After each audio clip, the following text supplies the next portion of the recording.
Hello বন্ধুরা, কেমন আছো সবাই? আশা করি তোমরা অনেক অনেক ভালো আছো।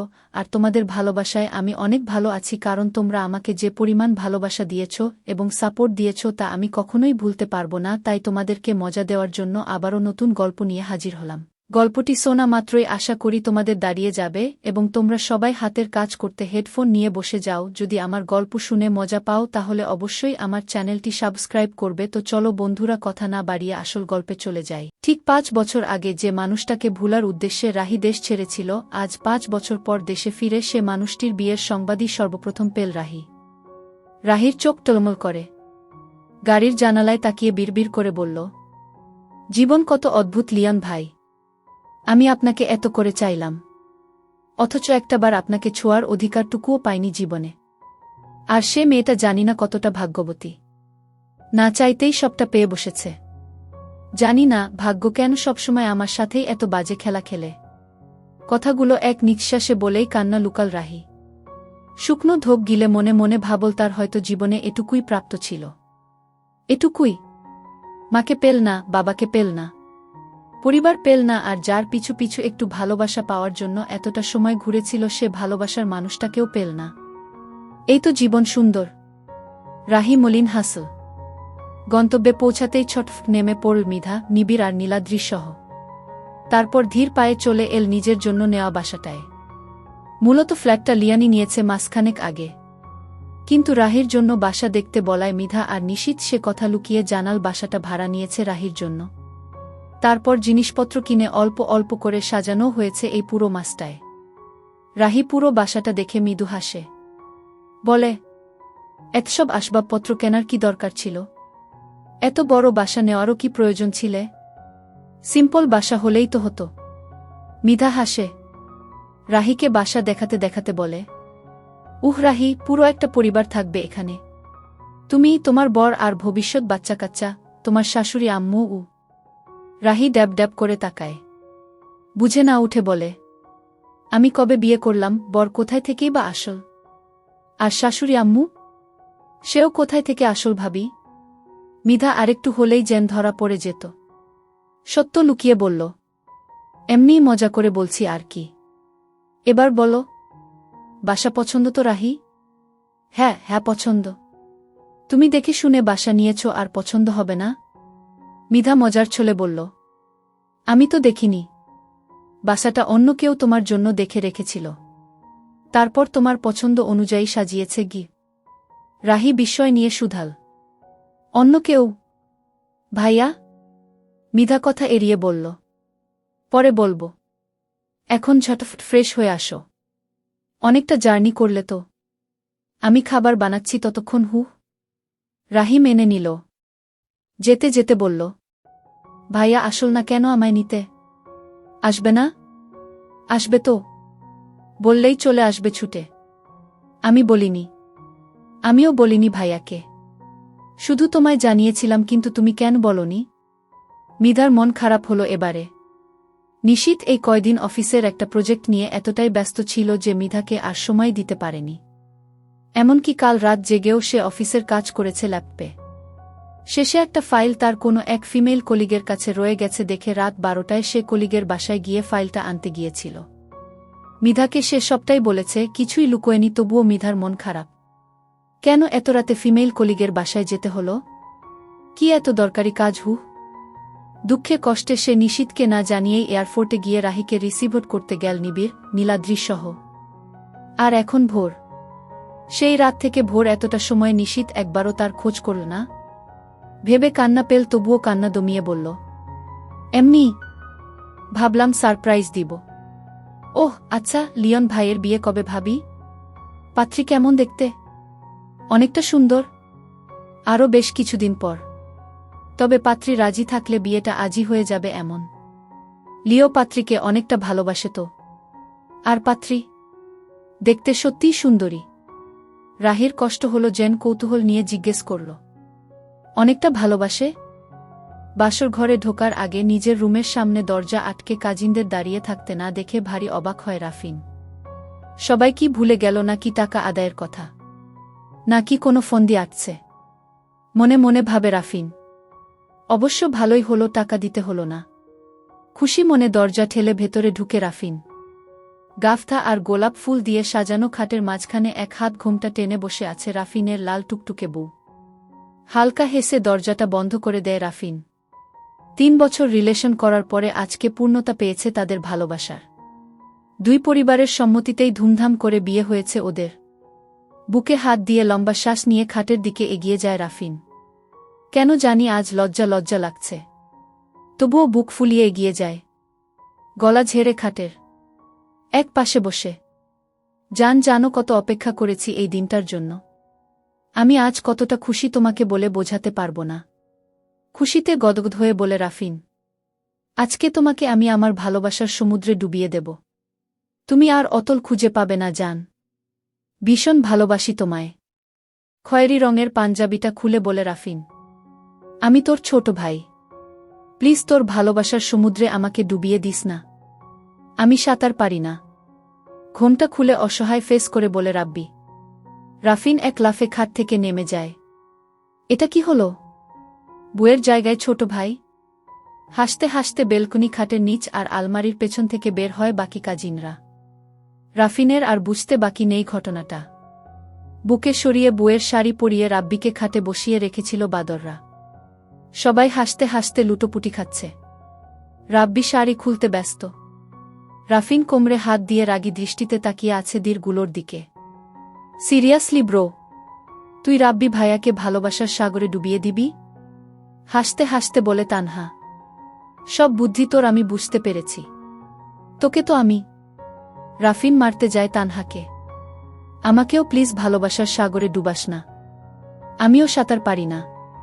তানহা স্মৃতির পেছনে লুকিয়ে বলে। রাফিন থেমে যায়। ভারী লজ্জায় পড়ে গেল। সবার দিকে এক নজর তাকায়। সবার মুখেই দুষ্টু হাসি। এদের বিশ্বাস নেই, বিশেষ করে তানহা আর জিসানকে। এরা দুইজন এই কথাটা বলবে না এমন কোনো লোক নেই। রাস্তা দিয়ে হেঁটে যাওয়া অচেনা মানুষদেরও ডেকে ডেকে বলবে, তোদের কি চাই? হার মেনে শান্ত গলায় বলে রাফিন, এদের সাথে রাগ দেখিয়ে লাভ নাই। এরা তো বান্দর। 50,000 টাকা অনলি। জিসান খাটে বসে বলে। রাফিন মাথায় হাত দেয়। বাকি সবাই জিসানের কথায় সায় দেয়। 50,000 তাও আবার অনলি? কখনো গুনে দেখেছিস? বড় বাদরের চামচা ছোট বাদর। রাফিন রাগের মায়া কমাতে পারে না। এমনিতেই 2টো বেজে গেছে, এখনো বুকে দেখতেই পারল না। বাসর শেষ হয়ে যাচ্ছে তো। তুমি দিলেই গুনব। আগে দাও তো। হালিজা দাঁত কেলিয়ে বলে। ব্রো তাড়াতাড়ি দাও। এমনিতেই 2টো বেজে গেছে আর মায়ে কিছুক্ষণ আছে বাসর রাত। বাসর শেষ হয়ে যাচ্ছে। একটু রোমান্টিক কথা বলার ইচ্ছে আছে তো বউয়ের সাথে নাকি? তানহা কোমরে হাত দিয়ে বলে। রাফিন দাঁত কটমট করে তাকায় তানহার দিকে। অত টাকা নেই আমার কাছে। অসহায় ফেস করে বলে রাফিন। তাহলে বুকেও আজ পাচ্ছ না? চল সবাই। আজকে তো আমিই ঘুমাবো ভাবির সাথে। স্মৃতি হাঁটা শুরু করে ভাব দেখিয়ে বলে। অভি ভাইয়াকে বলে দেব। ভয় দেখিয়ে বলে রাফিন। তো কে ভয় পায়? ওই করলার জুসকে? তে তো নিম পাতার কথা বলবে আর আমরা ভয় পেয়ে যাব? একদমই না। টাকা না দিলে বউ আজ আমাদের। তানহা চুল ঠিক করে বলে। সবাই তানহার কথায় সায় দেয়। রাফিনের এবার কান্না পাচ্ছে। প্রেম করেছি আমি। বিয়ে করেছি আমি। ফুলসজ্জাটাও আমারই করার কথা। মাঝখান থেকে তোরা কেন কাবাবের হাড্ডি হচ্ছিস? খুন খুন করে পা ছড়িয়ে বসে বলে রাফিন। আহারে বেচারি, খুব বেশি টাকা না ব্রে, দিয়ে দে। প্রমিস করছি একটা পাখিকেও বলবো না। তানহা রাফিনের সামনে হাঁটু মুড়ে বসে রাফিনের চুল ঠিক করে দিয়ে বলে। টাকা নাই, বিশ্বাস কর। এই তোর মাথা ছুঁয়ে বললাম। রাফিন তানহার মাথায় হাত দিতে যায়। তানহা এক লাফে উঠে দাঁড়ায়। কি হচ্ছে এখানে? গম্ভীর কর্কশ গলায় কথা শুনে চমকে ছিটকে যে যার মতো দৌড়ে পালিয়ে যায়। রাফিন বিশ্ব জয়ের হাসি দেয়। তানহা চোখ বড় বড় করে তাকিয়ে আছে দরজার কাছে দাঁড়িয়ে থাকা অবির দিকে। মুখে তার লাটসাহেবী ভাব। অবির পাশে গুটিসুটি মেরে দাঁড়িয়ে আছে নতুন বউ ঈশা। বউকে দেখে রাফিনের কলিজায় পানি আসে। ভেবেছিল আজ পাবেই না বইটাকে। যাও। রাফিনের বউ ঈশাকে ঘরে ঢুকতে বলে অভি। নতুন বউ গুটি গুটি পায়ে ভেতরে ঢোকে। এই মেয়ে তুমি বেরিয়ে আসো, তানহার দিকে তাকিয়ে বলে অভি। রাফিন ইশারায় হাসি মুখে চলে যেতে বলে। তানহা হাত ভাঁজ করে দাঁড়িয়ে থাকে। টাকা না নিয়ে এক পা সরছি না আমি, ঠায় দাঁড়িয়ে বলে তানহা। মুখটা অভির দিক থেকে ঘুরিয়ে নেয়। রাফিন অসহায় দৃষ্টিতে তাকায় অভির দিকে। অভি ফোঁস করে নিঃশ্বাস নেয়, চোখটা এদিক সেদিক ঘোরায় বিরক্তিতে। গটগট পায়ে ভেতরে ঢুকে তানহার হাতটা খপ করে ধরে বেরিয়ে আসে। তানহা মুচকি মুচকি হাসছে আর অভির দিকে তাকিয়ে আছে, যেন চোখের পলক ফেললেই পালিয়ে যাবে। একদম তানহার রুমের সামনে এনে হাত ছাড়ে মেঘ। ডিসগ্রাস্টিং, কমনসেন্সের অভাব তোমার? কোথায় কি করতে হয় জানো না? জোরে শ্বাস টেনে বলে অভি। তানহা লজ্জা মাখা হাসি দেয়। যে হাতটা অভি ধরেছিল হাতটা গালে ছোঁয়ায়। অভি ভ্রু কুচকে তাকিয়ে আছে। তুমি ছুঁয়ে দিলে হায়, আমার কি যে হয়ে যায়। অভির গালে হাত দিয়ে একটা গাল হেসে গানটা গাইতে গাইতে রুমে ঢুকে যায়। অভি কপালে 2 আঙুল দিয়ে মাসাজ করে। আই এম শিওর এই মেয়েটা পাগল। পাবনা থেকে পালিয়ে এখানে এসেছে আমাকে জ্বালাতে, ইচ্ছে করে আচ্ছা মতো বকে দিতে। কিন্তু এমন সব উদ্ভট কাজ করে বসে যে আমি কি করব ভেবে পাই না। ইডিয়েট। খুঁড়িয়ে খুঁড়িয়ে হাঁটছে রাফিন। সকাল সকাল ঘুম থেকে উঠে কোমর ধরে হাঁটছে আর একটু পরপরই ব্যথায় উহহ আহহ করছে। চোখ মুখ দেখেই বোঝা যাচ্ছে কোমরে খুব ব্যথা। বাড়ির সামনে বাগানে চলে আসে হাঁটতে হাঁটতে। হাঁটলে যদি একটু ব্যথা কমে। অভি জিম করছিল ওখানেই। বাড়ির কেউ ঘুম থেকে উঠেনি এখনো। রাফিনের উহ আহ শুনে পেছন ঘুরে তাকায়। রাফিনকে ওভাবে হাঁটতে দেখে কপালে 3টা ভাঁজ ফেলে। কি হয়েছে তোর? গলা উঁচু করে খানিকটা জোরে বলে অভি। রাফিন অভির গলা পেয়ে পেছন ঘুরে। অভিকে দেখে কাদো কাদো ফেস করে খুঁড়িয়ে খুঁড়িয়ে অভির কাছে আসে। আর বলিস না, খাট ভেঙে গেছে, সাথে আমার কোমরটাও। কোমরে হাত বুলিয়ে গাল ফুলিয়ে বলে রাফিন। অভি মুখটা কুচকে ফেলে। খাট ভেঙেছে মানে কি? কি বলছিস? খাট আবার ভাঙে না কি? অভি মুখের সামনে মাছি তাড়ানোর মতো হাত নেড়ে বলে। সত্যি বলছি ভাই। কি করে ভাঙল? অভি অবুঝের মতো জিজ্ঞেস করে। আর বলিস না ভাই, বউয়ের সাথে রোমাঞ্চ করত। রাফিনের কথা শেষ হওয়ার আগেই কেউ বলে ওঠে। ভালোবাসার সাগরে সাঁতার কাটতে গিয়ে খাট ভেঙেছে। রাফিন আর অভি দুইজনই চমকে ওঠে। সে অনেক বছর আগের ঘটনা। তানি সেবার প্রথম বড় হয়ে খালার বাসায় গেল। বড় খালা ঢাকায় থাকে। একদিন কি একটা কাজে একা বাইরে বেরিয়েছিল। কি বৃষ্টি ছিল সেদিন। তানির তাড়াহুড়ো ছিল ভীষণ। বেখেয়ালে হাঁটতে গিয়ে পড়ে গেল ড্রেনে। আশেপাশে অনেক লোক। কেউ কেউ খ্যাক খ্যাক করে হাসল। কাছাকাছি চায়ের দোকানের লোকটা উকি দিয়ে দেখে কাজে মন দিল। সেই দোকান থেকেই বেরিয়ে এসেছিল সুদর্শন, চমৎকার ছেলেটা। তানির তাকে এখনো মনে আছে। কত আগের ঘটনা। আজ তানির বিয়ে হবার কথা ছিল। আড়ম্বরহীন বিয়ে। বরপক্ষের কয়েকজন লোক আসবে, বিয়ে পড়িয়ে খেয়ে দিয়ে চলে যাবে। সেই মতো সব আয়োজন করা হয়েছিল। তানির বাবা ফরহাদ সাহেব 30 জন মানুষের খাবারের আয়োজন করেছেন। বেছে বেছে লোক বলেছিলেন। সবাই এলেও বরপক্ষের কেউ আসেনি। তাদের আসার কথা ছিল সকালে। ঢাকা থেকে আসবেন। বিয়ে হবার পর আবারও ফিরতি গাড়িতে রওনা হবেন। কিন্তু কারো টিকিটিও দেখা যায়নি। ফরহাদ সাহেব হিসেবি মানুষ। তার জন্য এটা অনেক বড় লোকসান। সবচেয়ে বড় কথা হলো এই ঘটনা আজ নতুন নয়। এর আগেও 2বার তানির বিয়ে ভেঙেছে। তবুও তিনি আশায় ছিলেন এবারের বিয়েটা হবে। ছেলের মা নিজে এসে তানিকে আংটি পরিয়ে গিয়েছিলেন। এমনকি গতকাল রাতেও কথা হয়েছে, কিন্তু আজ ফোনে পর্যন্ত পাচ্ছেন না। রাগে ফরহাদ সাহেবের মাথা কাজ করছে না। ইচ্ছে হচ্ছে মেয়ের গলা কেটে নদীতে ভাসিয়ে দিতে। মেয়ের কেলেঙ্কারির জন্য এসব হচ্ছে। তানির এটা দ্বিতীয় বিয়ে। এর আগে বিয়ে হয়েছিল, কিন্তু টিকতে না পেরে আবার ফিরেও এসেছে। ফরহাদ সাহেব মেনে নিতে বাধ্য হয়েছেন, কিন্তু তিনি একবারও ভাবেননি যে তানির এই একটা ভুল তাদের সকলের ঘুম হারাম করে দেবে। তানি ছাড়াও ফরহাদ সাহেবের আরও 2টি মেয়ে আছে, অ্যানি আর মনি। অ্যানির বিয়েটা আটকে আছে তানির জন্য। এদিকে মনিরও বিয়ের বয়স হতে চলেছে, তাই বিয়েটা দেয়া জরুরি ছিল। ফরহাদ সাহেব এতকাল পাত্র খুঁজেছেন, বয়স্ক বউ মারা গেছে এমন, কিন্তু সেসব পাত্র শেষ পর্যন্ত তানিকে বিয়ে করতে রাজি হয়নি। এর একটা কারণ হল তানি সুন্দরী। সুন্দরী মেয়ে, তার উপর প্রথম বিয়ে ভেঙেছে, তাই সকলেরই ধারণা এসব মেয়ে সংসার করার মতো না।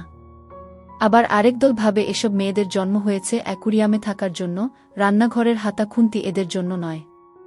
তবুও শেষমেশ ভালো পাত্র পাওয়া গেছিল। পাত্র একটা প্রাইভেট ইউনিভার্সিটির টিচার। তার বউ মারা গেছে। সম্ভ্রান্ত ফ্যামিলির ছেলে। পাত্রের মা তানিকে দেখেছে রাস্তায়। তিনি মাথা ঘুরে পড়ে গিয়েছিল, তখন তানি তাকে সাহায্য করেছে। ভদ্রমহিলা নিজে এসে করজোরে মেয়েটাকে ছেলের জন্য চেয়েছেন। ফরহাদ সাহেব ও খুশিমনে মেনে নিয়েছেন। এর আগে যেখানে বিয়ে হয়েছিল সেখানকার ছেলেটাও ভালো ছিল। বয়স অল্প, বুদ্ধিমান, পরিশ্রমী ছেলে, কিন্তু তানি সেখানে সংসার করতে পারেনি। তার জন্য তিনি অনেক অপদস্থ হয়েছেন, কিন্তু মেয়েকে ফেলতে পারেনি। কারণ তানির মা তার ছেলে মেয়েদের মধ্যে তানিকে স্নেহ করেন বেশি। সেই অপত্য স্নেহের কাছে ফরহাদ সাহেবকেও হার মেনে নিতে হয়েছে। আম্মা শুনেন, রোজ রোজ এইসব বিয়ের নাটক করে টাকা পয়সা খুইয়ে কোনো লাভ নাই। ওই মেয়েকে কেউ বিয়ে করবে না গে। তাসলিমা বেগম শুকনো গলায় বলল, তানি কই আছে এখন? সাবিনা রুক্ষ গলায় বলল, কই আর থাকবে? ছাদে যাইয়া বইসা আছে। সাজগোজ ধুইয়া ফালাইছে। হ্যাঁ, খালি খালি 2,000 টাকা পানিতে গেল। আপনাগো টাকা বেশি হইছে তা বোঝা যাইতেছে গি। তাসলিমা ছেলের বুকে কিছু বললেন না। মেয়েটার কাছে যাওয়া দরকার, কিন্তু শরীরে কুলোচ্ছে না। কাল রাত থেকে রান্নাবান্নার জোগাড় যন্ত্র থেকে দুপুর পর্যন্ত একটানা কাজ করে গেছেন।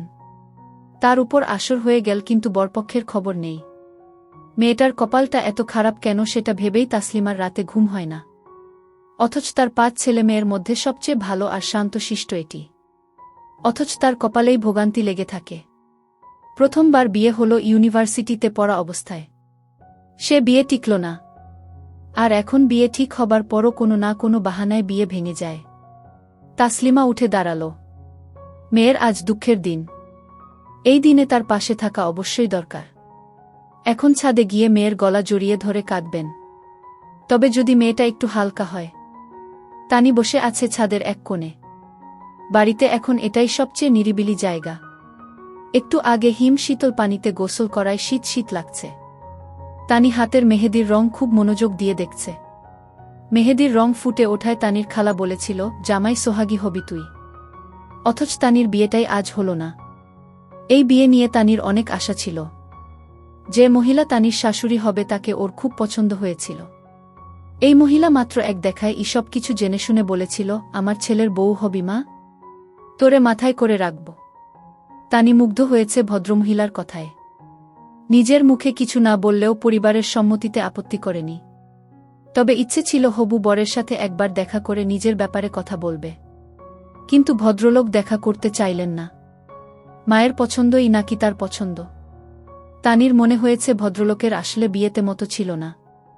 মাকে খুশি করতে রাজি হয়েছিল, কিন্তু বিয়েটা করবে না সেটা জানিয়ে দেয়া ভালো ছিল। এতে করে সবারই সুবিধা হতো। তানি দীর্ঘশ্বাস ফেলল। ওর একটুও কান্না পাচ্ছে না। বিয়ে শব্দটা বরং ওর কাছে একটা আতঙ্ক। যে বিবাহিত জীবন একবার দেখে এসেছে তারপর বিয়ে করার ইচ্ছে মরে গেছে। এই তানি আপা কই, তুই শিগগিরই নিচে আয়, বর আসছে গু। ছোট বোনের কথা শুনে তানির নিঃশ্বাস বন্ধ হবার উপক্রম হল। কি বলছে? বর আসলো অথচ ও গাড়ির শব্দ পেল না। তানি হেলে দুলে নিচে নামতে লাগল। হাত পা অনবরত কাঁপছে। তাসলিমা মেয়েকে দেখতেই বলল, কেন যে সাজগোজ ধুইয়া ফেললি? এখন জামাইয়ের সামনে কেমনে যাবি? সাবিনা চাপা গলায় বলল, আম্মা জামাই তো এখনই তানির সাথে দেখা করতে চায়। ঘটনার আকস্মিকতায় তানি হকচকিয়ে গেল। সবকিছু এত তাড়াতাড়ি ঘটছে যে তানির বুদ্ধিশুদ্ধি লোপ পেল। হবু বরের সামনে গেল উল্টো জামা পরে। বেখায়েলে যে তখন উল্টো জামা পরেছে সেটা তখন কেউ খেয়াল করেনি। তানি, আমি আহনাফ শুভ্র। আমার সাথেই আজ আপনার বিয়ে হবে গু। তানি মাথা নাড়ল। তানি, আপনি কিছু মনে করবেন না। আসলে আমরা পথে একটা বড় দুর্ঘটনার সম্মুখীন হয়েছি। ছিনতাইকারীর কবলে পড়ে সব খুইয়েছি, তাই কোনোভাবে আপনাদের সাথে যোগাযোগ করা সম্ভব হয়নি। আপনি প্লিজ এর জন্য আমাদের ক্ষমা করবেন। তানির কানে কিছুই ঢুকল না। সে বিস্ময়ে হা হয়ে আছে। এই তো এই তো সেই লোক। বৃষ্টির দিন, ম্যানহোলে পড়ে যাওয়া, হাত ধরে ওঠানো, সেই মানুষটা। আশ্চর্য! তানিকে চুপ থাকতে দেখে শুভ্র বলল, তানি, আপনি কি ক্ষমা করেছেন? যদি করে থাকেন তাহলে প্লিজ কিছু খাবার ব্যবস্থা করুন, না হলে অভুক্ত অবস্থায় যাকে সামনে পাবো তাকেই খেতে ইচ্ছে করবে।